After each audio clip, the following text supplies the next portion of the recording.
How to enable or disable keep magnification when switching apps in full screen view on Samsung Galaxy S26 Ultra. Let's start the video. First of all, go to app library. Here click on settings app. Now in setting, scroll down and click on accessibility. After click on accessibility, click on vision enhancement.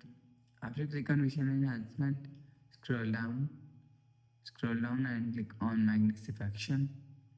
After click on magnification, you will see keep magnification when switching apps in full screen view is here.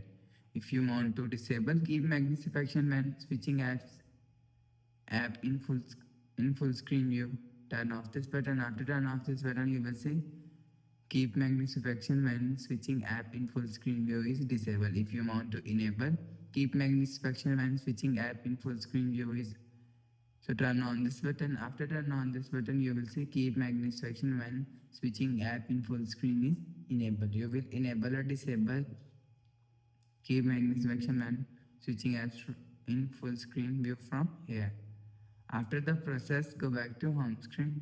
So that's how you can enable or disable keep magnification when switching apps in full screen view on Samsung Galaxy S26 Ultra. If you like the video, please subscribe. Thanks for watching.